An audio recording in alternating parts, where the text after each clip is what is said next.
नमस्कार।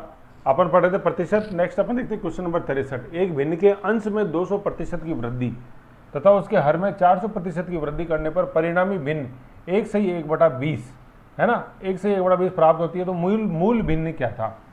1/1/20 को अपन क्या लिख देंगे? 21/20 है ना, 20 एकम 20 और 20 में एक जोड़ा तो 21/20। ठीक है, 200% की वृद्धि हो रही है और 400% की वृद्धि हो रही है। ठीक है, तो मैंने बताया था पिछले क्वेश्चन में अपन ने देखा था, तो अपन कैसे कर देते हैं इसको? 200%, 100% तो वो जो भिन्न था वो ओरिजिनली 100% था, उसमें से 200% में अपन ने वृद्धि कर दी, तो जो रिजल्टेंट जो परिणामी भिन्न होगा वो कितना होगा? वो 300% होगा। ठीक है ना, ये बात अपन को समझनी है। ठीक है ना, मतलब उसका अंश और हर वाला भाग की बात करें तो अंश है, जैसे ये x है, ये अपने आप में 100% है, तो चेंज कितना हो गया? 200%, मतलब वृद्धि हुई है 200% की, और ये 100% खुद था। तो x अब बदला हुआ जो x होगा, मतलब जो अंश होगा बदला हुआ, वो बदला हुआ अंश कितना होगा? वो स्वयं का 300% होगा, है ना, क्योंकि 200% की तो वृद्धि हुई है और 100% वो खुद था। तो कितनी इसमें अपन वृद्धि करेंगे? इंटू क्या, कैसे करें? 200 को अपन कैसे करते हैं कि 100% तो ये खुद था, जैसे पिछले वाले क्वेश्चनों में अपन ने किया था ना, मैंने बताया 100 + 5, तो 100% तो वो खुद है और 5% जोड़ा गया, तो 100% + 5% बराबर 105% वो हो जाएगा परिणामी, है ना, अल्टीमेट रिजल्ट जो होगा। तो 100% प्लस 200%, तो ये कितना हो गया? ये हो गया 300% हो गया, ये मिला के, है ना, 100 + 200 300%। मतलब x जो है मूल है और परिवर्तित x क्या होगा? अपने मूल का 300% होएगा, क्योंकि 200% उसमें एडिशन जुड़ गया, वृद्धि हुई है। ठीक है ना, ये समझना है अपने को। तो जैसे मैंने बताया था 5% बढ़ गया, तो 100% तो वो खुद था, और 5% बढ़ा तो उसमें अपने 5% जोड़ दिया, तो परिणामी भिन्न कितना हो जाएगा? मूल का 105% हो जाएगा। ये अपन को समझना है ना। ये 100% हमेशा मैंने बताया था 100 में जोड़ दो, 100 का मतलब उस 100% में उस परसेंट को जोड़ दो, तो 100% में 5% जोड़ा तो वो हो गया 105%। ऐसे 100% ओरिजिनल था, 200 इसमें जोड़ा, तो कितना हो जाएगा परिणामी अंश और हर, है ना, परिणामी अंश हो जाएगा कितना? मूल का 300%। तो अपन ने लिखा ना मूल का 300%, मूल x था उसका 300% हो गया परिणामी, तो x/y परिणामी हो जाएगा 300%, मतलब 300/100, और y में वृद्धि हो गई 400 की, तो परिणामी जो y है, परिणामी जो हर है, वो कितना हो जाएगा? अपने मूल का मतलब गुणा कितना? 500%। 500% क्यों हो गया? कि 100% तो वो खुद था और 400% उसमें वृद्धि हुई है, तो परिणामी जो हर है वो कितना हो जाएगा? वो मूल का 500% हो जाएगा। तो मूल का 500% मतलब 500 = 100, है ना, ये परसेंट का साइन नहीं लगेगा, फिर 500/100 और गुणा 100। अब तो इसको सॉल्व भी करना है, तो कैसे? x गुणा 300/100, ये उल्टा हो जाएगा, ये 500 y है तो क्या हो जाएगा? 100/500 y हो जाएगा। सॉरी, y यूँ लिख दिया, 500 आगे लिखा जाना था, लेकिन कोई बात नहीं, मैंने लिख दिया उल्टा, y 500 लिखते हैं इसको, है ना। अब काटो, ये से ये कट गया, 2 0 से ये 2 0 कट गया इतना, है ना, फिर 5 बच गया इधर एक, तो 5 कम 5 और 20, तो अब क्या आया? ये अपने पास ये यहाँ ये आ गया कि 3x/y गुणा 20, है ना, ये आया। मूल भिन्न क्या थी? हाँ, तो ये प्राप्त था, बरोबर भी तो रखेंगे ना किसी की, बरोबर 21/20।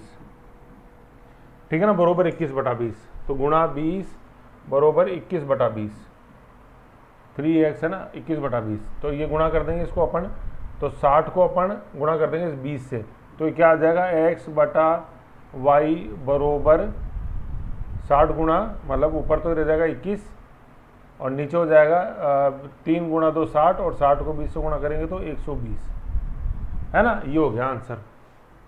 ठीक है, 21/120। एक मिनट रुको, कहीं गड़बड़ होगी थोड़ी सी, 1 सेकंड रुको, वो ऊपर वाला गलत काट दिया, मतलब ये यूँ है अपने, देखो ये लिखा हुआ x गुणा 300/100, ये हो जाएगा अपने 100 ऊपर गया, और y गुणा 500 ये आ गया इतना, और गुणा 100 नहीं होना था, वो गुणा 100 अपने गलत कर दिया था, है ना, बरोबर रखना था, बरोबर 21/20। मतलब ये ऐसा चेंज कर दिया, अंश में इतना चेंज हो गया था, 200% वृद्धि, हर में 400% वृद्धि, तो 400 500 हो गया, और वो बरोबर हो गई थी, फिर मूल भिन्न 21/20 हो गई थी, यूँ था। अब काटापीटी कर लो तो कैसे कटेगा?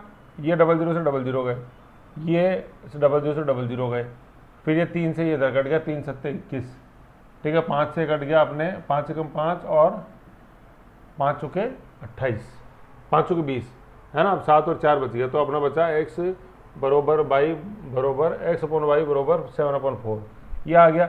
मिक्स फ्रिक्शन में चेंज करेंगे तो 4 सही 1/3, सॉरी 1 सही 3/4, 4 कम 4 और 3 7, 7/4 है ना, तो 1 सही 3/4% आंसर हो गया 1:3/4, ये आंसर हो गया 1:3/4। ऐसे आंसर हो गया ए 1:3/4, ये आंसर है। समझ गए ये चीज़ें, सीधा क्वेश्चन था, कोई ऐसी ज़्यादा कोई कलिष्ठ बात थी नहीं। ओके, ये 63। नेक्स्ट क्वेश्चन नंबर 64 है ना। सबके लिए नहीं बोल रहा हूँ, अच्छे बच्चों के लिए बोल रहा हूँ। अच्छे बच्चे पॉज करेंगे, क्वेश्चन को लिखेंगे, खुद सॉल्व करेंगे, देन आगे बढ़ेंगे। सब नहीं, ओनली अच्छे बच्चे। अब आप देख लो, आप अच्छे हो गंदे हो। अच्छे और गंदे मतलब अच्छे मतलब आज्ञाकारी, गंदे मतलब जो आज्ञा नहीं मानते, मन मर्जी करते हैं वो, ऐसे। देखो देखिए क्वेश्चन वही कॉन्सेप्ट पे है। अंश में तो अपन ने क्या कर दिया, 15% की वृद्धि करी है तथा हर में 8% की कमी कर दी अपन ने। तो इसलिए मैं बोलता हूँ देखो, बार बार क्वेश्चन को ढंग से पढ़ो, है ना। अलग अलग है, पहले वृद्धि कर रहा है फिर कमी कर रहा है दूसरे में, फिर जो रिजल्टेंट में 15/16 हो जाता है। मान लिया मूल था x/y, अब 15% की वृद्धि हो रही है, तो 100% तो ये खुद था और 15% वृद्धि हो गई, तो ये रिजल्ट x जो है, परिणामी जो x होगा वो कितना होएगा, मूल का 115% होएगा। 115% मतलब 115/100। हर जो है 8% की कमी हो गई, तो 100 - 8 करेंगे तो 92% की इसमें, ये मतलब मूल का 92% होएगा। ये समझो आप, ये बहुत इंपॉर्टेंट है ना। मूल का 115, ये क्या चीज़ है, ये बदला हुआ x है। x गुणा 115/100 क्या है, ये बदला हुआ x है। इसको तो सॉल्व करेंगे वो बदला हुआ x आएगा। ये y गुणा 92/100 क्या है, ये बदला हुआ y है ना, बदला हुआ। ये चीज़ को समझ के रखो, कितना हो जाएगा, तो ये 15/16 है। सॉल्व कर लिया अपन ने, आगे सॉल्व कर लिया तो क्या आ गया जी, निकले क्या आ गया, x गुणा 115/100 गुणा, ये उल्टा हो जाएगा, 100 ऊपर चला जाएगा, नीचे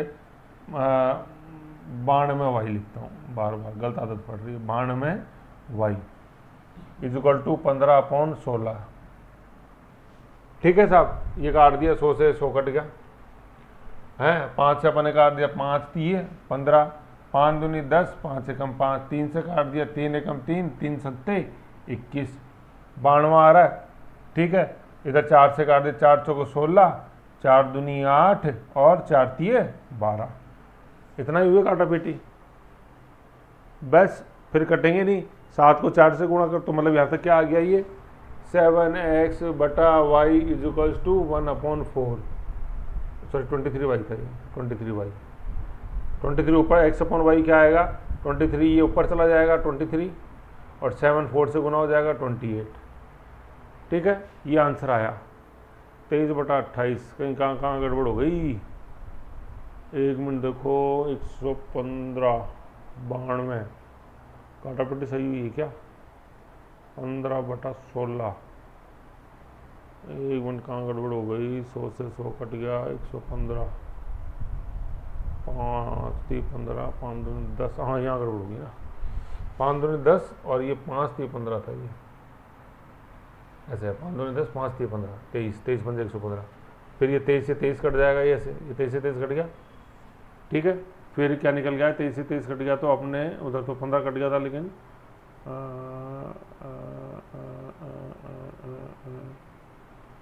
एक मिनट को, एक गड़बड़ मैं वापस करके बताता हूँ एक बार, कैलकुलेशन है ना, x गुणा 115/100, ठीक है, गुणा ये उधर गया 100/92y, ठीक है, बराबर 15/16 था, ये था, 00 से 0 0 गया। ठीक है, 5 3 15, 5 दूनी 10 और 5 3 15, 4 से काट रहे हैं, 4 चौको 16, ठीक है, और 4 से काट रहे हैं, 4 दूनी 8 और 4 3 12, 23, 23 से 23 कट गया। ठीक है, ये कट गया ना, अब यहाँ तक आ गया पूरा, तो अब क्या आ गया, x/y = 3/4, ये आंसर हो गया सीधा। कई बार थोड़ा सा हो जाती है गड़बड़। ठीक है, तो x/y = 3/4, ये आंसर आ गया 3/4। 3/4 बोले तो बी इसका आंसर हो गया 3/4, ये था। ठीक है, बी 3/4, है ना। तो देखो अपन को जल्दी जल्दी नहीं करा रहे हैं, हर तरह का क्वेश्चन मैं आपके सामने लाने की कोशिश कर रहा हूँ, क्योंकि परसेंटेज में क्या है, ये बेस है। जिस बंदे ने इस बेस चैप्टर को अच्छी तरह कर लिया वो कहीं मात नहीं खाएगा अर्थमेटिक के अंदर, क्योंकि बेस है ये, इसलिए इसमें धीरे धीरे चल रहा है, हर तरह का क्वेश्चन मैं आपको बता रहा हूँ। नेक्स्ट आ जाओ, अब नेक्स्ट टॉपिक में अपन आ रहे हैं परसेंटेज में, वो है आय खर्चा बचत वाला। जैसे अभी भिन्न वाले देखे, उससे पहले अनुपात वाले देखे, उससे पहले का वाले देख रहे थे, तो अब देख रहे हैं आय खर्चा बचत।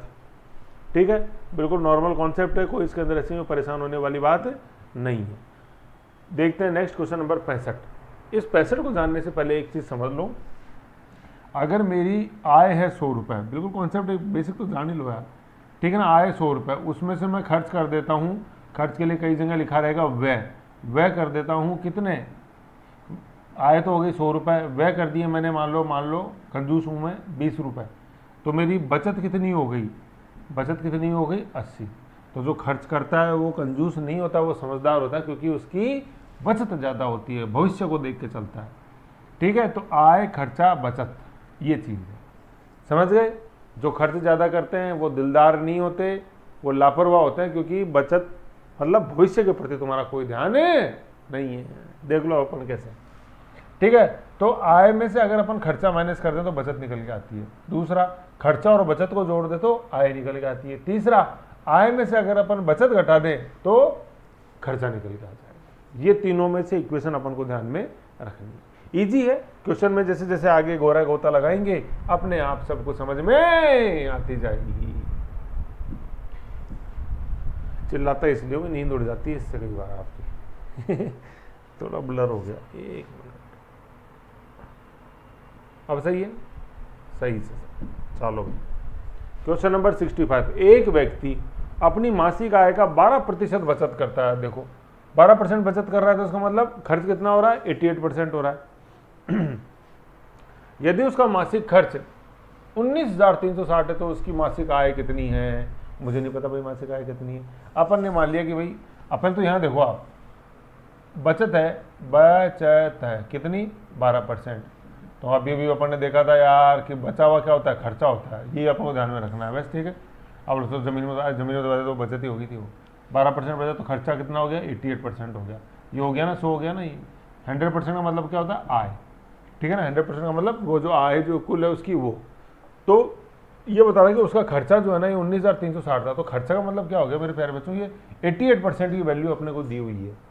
तो यहाँ से अपन क्या निकालेंगे कि चूंकि मुझे पता है कि 88% की वैल्यू कितनी दी हुई है 19,360, तो 1% की वैल्यू क्या हो जाएगी, इस 1% बराबर इस 19,360 में अपन 88 का भाग दे देंगे।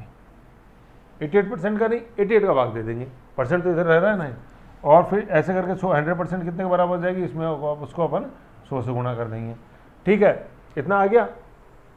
अब देख लो ये 11 से कट रहा है क्या, तो देखो यहाँ लिख देता हूँ। 11 से अपने काटा, 11 कम 11 बच गए 8, 11 संते 77 बच गए 6, 11 छिक्की 66 और ये अंठे 8 176/8 आ गया। 8 से काट दे सीधा, 8 कम 8, 8 दूनी 16, 8 दूनी 16, तो 22 गुणा 100। 22 गुणा 100 कितना हो गया, 22 गुणा 100 हो गया 2200। तो इसके डबल 22 गुणा, अच्छा ये जीरो था 19360, तो ये आ गया 220। तो 220 को अपन 100 से गुणा करेंगे तो 22 और इसके आगे कितने जीरो, 2 तो ये 1, ये 3 जीरो लग जाएगा, तो 3 जीरो का मतलब 1000, 22,000। इसकी आय कितनी थी 22,000 थी, 22,000 इसकी आय। ऐसे अपन को ये इसका कॉन्सेप्ट ध्यान में रखना। ठीक है, इजी था, कोई ऐसा कंफ्यूजिंग नहीं था। जो मैंने सॉल्व कर रखा है वही मैंने आपको बता रखा है।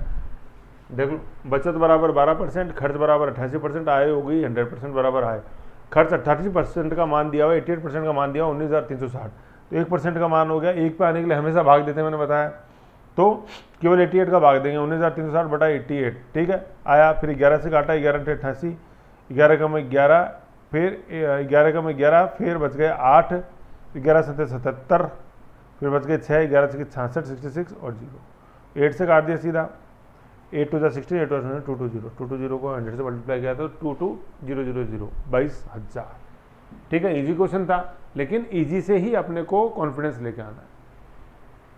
This was question number 65। Okay, next move करते हैं अपन क्वेश्चन नंबर 66। आज्ञाकारी बच्चे क्या करेंगे, उनको अच्छी तरह पता है, बताने की जरूरत नहीं है। इसका आंसर लिखा होगा, नहीं लिखा, लेकिन कोई बात नहीं, 22,000 है। लो, आज्ञाकारी बच्चे क्या करेंगे, उनको अच्छी तरह पता है।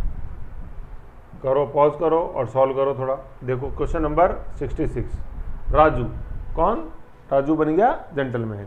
करो, आराम से पॉज करके 2-3 मिनट लो और सॉल्व करने की कोशिश करो। सीखोगे कैसे, मैं बता देता हूँ, पहले खुद सॉल्व करो गलती करो, फिर ये जो मैंने सॉल्यूशन दिया हुआ है इस सॉल्यूशन से मिलान करो कि वो क्या सॉल्यूशन था जो सर ने किया लेकिन मैंने नहीं किया, फिर मेरे वाले को अपनाओ, उससे बढ़ोगे आगे। समझ गए? ऐसे राजू की आय उसके व्यय से 20% अधिक है। समझो इसको, राजू की आय उसके व्यय से 20% अधिक है। तो देखो इस व्यय को बीच में से हटा दो भैया, पढ़ो राजू की आय अधिक है ना, राजू की आय उसके व्यय से 20% अधिक है। तो यहाँ बात चल रही है आय और व्यय की। तो मुझे बताओ इन दोनों में से बड़ा कौन है, ये सबसे पहले समझा करो, ये यही समझ लो कॉन्सेप्ट, क्योंकि भरमार आएगी ऐसे क्वेश्चनों की। लिखा हुआ आय उसके व्यय से 20% अधिक है, तो अधिक कौन सी है, आय है कि व्यय, मुझे तो ये बता दो। सॉल्व तो करेंगे वो तो बाद में करेंगे।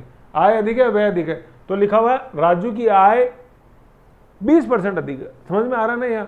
तो ज्यादा कौन सी चीज है, आय ज्यादा चीज है, ये पकड़ के रख लो हमेशा चीज, है ना। आप ये मत समझो कि सर आय तो हो गया मेरे से ज्यादा, नहीं, ऐसा कुछ भी नहीं है। कॉन्सेप्ट बना के चलो दिमाग के अंदर। यदि उसकी आय में 60% की वृद्धि होती है और उसके व्यय में 70% की वृद्धि होती है, भाई दिलदार है, आय में वृद्धि हो रही है तो व्यय में वृद्धि करा, आय में 60% की वृद्धि हो रही है, वो बेटे ने व्यय में वृद्धि कर दी 70% की, ज्यादा दिलदार है। दिलदार नहीं है, क्या है, लापरवाह है भविष्य के प्रति। आय में 60% की वृद्धि होती है तो उसके व्यय में 70% की वृद्धि होती है, तो बचत में कितने प्रतिशत की वृद्धि होगी। देखो बचत पहले भी थी, जब वृद्धि नहीं हुई थी बचत तब उस समय भी थी, और जब वृद्धि हो गई आय में और व्यय में तभी बचत होगी, क्योंकि 100% व्यय नहीं कर रहा है, वृद्धि होने के बाद 70% ही कर रहा है, बचत तो हमेशा बढ़ रही है। इसका मतलब आओ बचत प्रतिशत या वृद्धि निकालना की क्या होगी ये बताओ आप। तो देखो अपन ने क्या मान लिया, अपन ने मान लिया वही, सबसे पहले अपन ने व्यय को माना 100%। व्यय को क्यों माना, क्योंकि आय की तुलना व्यय से की गई है, आय जो है वो व्यय से 20% अधिक है, समझ रहे हो। तो व्यय से तुलना की गई है, व्यय से तुलना करके आय को निकाला गया है, तो अपन ने व्यय को मान लिया क्या 100, जिससे तुलना की जाती है उसको 100 मानेंगे अपन। तो उसकी आय व्यय से 20% अधिक थी, आय को माना अपन ने 20, आय को माना सॉरी व्यय को माना 100 और आय क्या होगी उससे 20% अधिक होगी।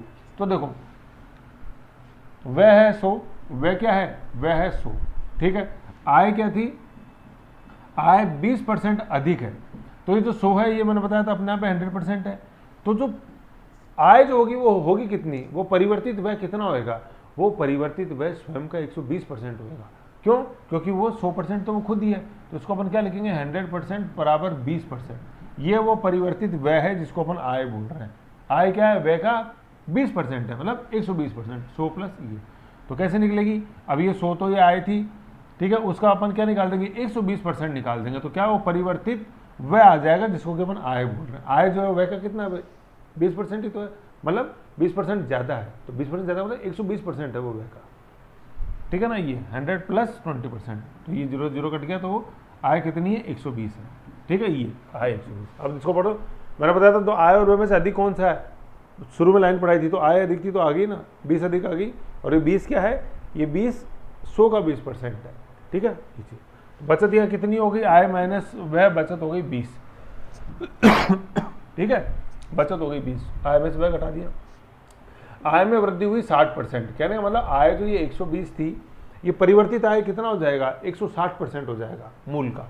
तो 120 का 160% निकाला तो 192 आ गया, 0 से 0 कट गए, 12 से गया 12 से 72, आंसर लगी 7, 12 कम 12 और 7 19, 192। व्यय में वृद्धि, व्यय मूल व्यय कितना था, मूल व्यय 100 था, ठीक है, उसमें वृद्धि हुई 70% की, तो जो परिवर्तित व्यय जो 70 से कितना, 70 का कितना हो जाएगा 170% हो जाएगा, क्योंकि उसकी में वृद्धि हुई है 70% की। तो 170 कैसे बन रहा है 100% प्लस 70%, 170 तो 100 से 100 कट गया, 170 आंसर आ गया।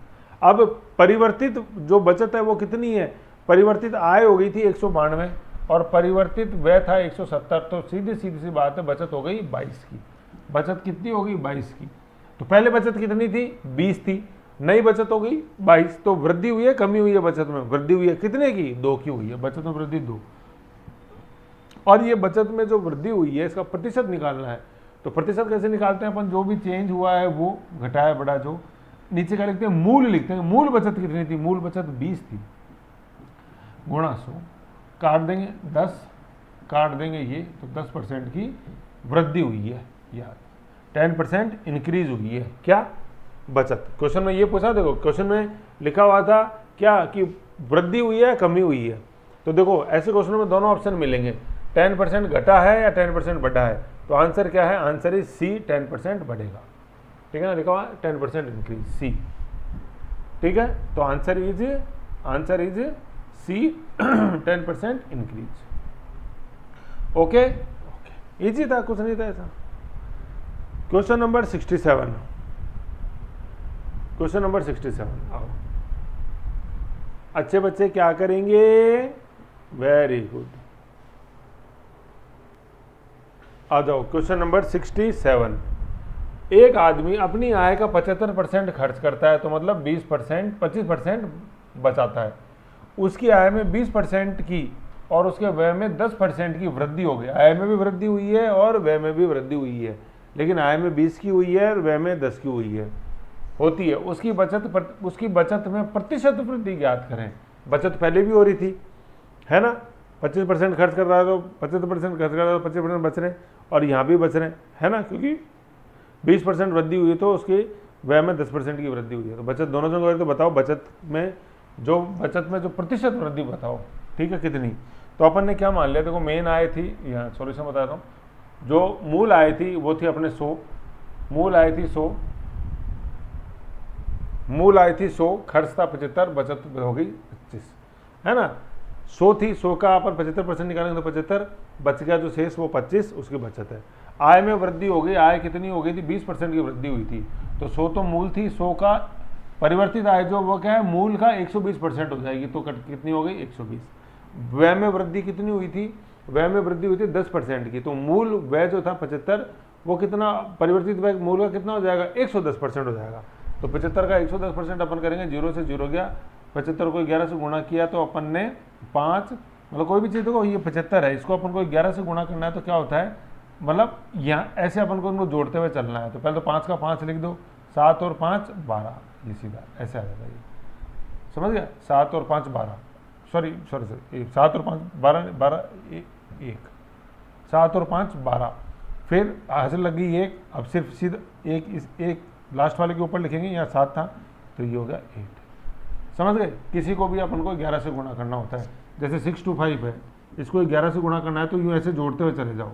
ठीक है ना, 5 से पहले तो 5 का 5 लिख दिया, 2 में 5 जोड़ा 7, 6 में 2 जोड़ा 8, और फिर लास्ट 6 का 6 ऐसे। क्योंकि कोई भी जैसे 625 को अपन 11 से गुणा करेंगे तो कैसे लिखा जाता है? 625 ऐसे तो लिखा जाएगा, मतलब 1 से गुणा किया 625 यूँ आया, फिर 2 से गुणा किया यूँ, तो 5 का 5 सीधा ही ऐसे आ जाता है, और लास्ट वाला भी ऐसा का ऐसे ही आता है जब तक हासिल नहीं लगी एक, और यूँ ऐसे लिखा जाता है 6875। तो 11 से गुणा करने का शॉर्टकट है। 75 को 11 से गुणा किया तो देखो 5 का 5 आ गया, 7 और 5 12, हासिल लगी 1, 7 के ऊपर, फिर 7 के ऊपर 1 जोड़ेंगे तो 825/10। तो ये हो गया परिवर्तित जो व्यय है वो कितना हो गया? 85.5 हो गया। तो बचत कितनी होगी? पहले 120 थी बचत, देखो बचत 100, हाँ बचत चेंज जो हुई नई है 120, ये 120। एक मिनट रुको, बचत तो अब निकालेंगे ना, एक सेकंड रुको, यहाँ तक समझ गए, है ना, यहाँ तक समझ गए। फिर अपन ये जो यहाँ चेंज हुआ है वो चेंज में बचत निकाल रहे हैं, नई बचत भी तो निकालेंगे ना अपन। यहाँ आय 120, वह है 82.5, तो बचत कितनी होगी? 120 माइनस 82.5, 37.5 बचत होगी। और पहले बचत कितनी थी? पहले बचत 25 थी, तो 25 चेंज हो गई, कितनी हो गई? 37.5 होगी, मतलब बचत में वृद्धि हो गई। अब अपन को निकालना बचत में वृद्धि प्रतिशत कितना है, तो पहले वृद्धि निकालेंगे, उसके बाद वृद्धि प्रतिशत निकालेंगे उसकी मूल से तुलना करके। तो वृद्धि कितनी होगी? 25 से हो गई, कोई चीज़ 37.5 होगी, तो मतलब 12.5 की वृद्धि हो गई। 12.5 किस पे हुई? मूल, तुलना होती है मूल से, 25 से हुई। 25 से गुणा 100 कर देंगे इसके, तो काटा 4 आ गया, 12 को 2 बार करेंगे तो 25 और 25 को फिर 2 बार किया तो 50, तो 50% की वृद्धि इसमें हो जाएगी ऐसे। और दूसरी मैंने ये क्या निकाला है कि नई बचत जो है वो पुरानी वाली बचत का कितना प्रतिशत है ना। नई बचत कितनी है 37.5, पुरानी वाली कितनी थी 25/25, तो सॉल्व करेंगे तो क्या आ रहा है, 25 से गया 4 और 37.5 को 4 से गुना गया तो 150, मतलब 150% है नई वाली बचत पुरानी परसेंट का। 150% का मतलब क्या होता है कि 100 तो वो खुद है और 50 उसमें जुड़ा है। तो देख लो पुरानी बचत क्या थी 25 और नई बचत क्या है 37.5, तो 37.5 क्या है अपने आप में भाई, 25 तो एक जोड़ा है और 25 में अपन 12 जोड़ देंगे, 25 का आधा कितना होता है 12.5 ही तो होता है, वो उसमें जोड़ देंगे। तो 25 तो ये अपने आप में क्या था, 25 तो अपने आप में 100% था कि नहीं था, 25 तो अपने आप में 100% था और 12.5 क्या है, ये 50% है इस 25 का, तो ये पूरा चेंज जो हुआ वो कितना है, वो 150% है। ये तो निकल गया 150% ऐसे है ना। तो मूल को अपन 100% ये हमेशा डिनोट करते हैं, समझ गए। तो 25 का 150% है 37.5, 25 का 150% है क्या 37.5%, मतलब 100। अब काट के देख लो 25 से कम 25, 25 चौको 100, ठीक है। 4 से अपन काटेंगे तो 4 की 12, ठीक है, 3 बच गए, 4 संते 28, 2 बच गए डेसिमल, 4 पंजे 20, 37.5 आ गया ना। 25 का 150% है 37.5 ऐसे। तो ऐसे जगलिंग करना सीखो चीज़ों को, जो मैं बार बार बता रहा हूँ, बार बार चीज़ को रिवाइंड करो, देखो सुनो समझो, तब आपको समझ में आएगी चीज़, हाँ यार कैसे, समझ गए, ये चीज़ है। तो this was question number 68। Next देखते हैं क्वेश्चन नंबर, ये 67 था, अब देखते हैं 68। Question number 68। अच्छे बच्चे क्या करेंगे, है ना, इसमें आंसर था 50%, आंसर हो गया बी 50%। ओके, नेक्स्ट है क्वेश्चन नंबर 68। जोसेफ, क्या जोसेफ 67 तक देखा, अब नेक्स्ट देखते हैं 68।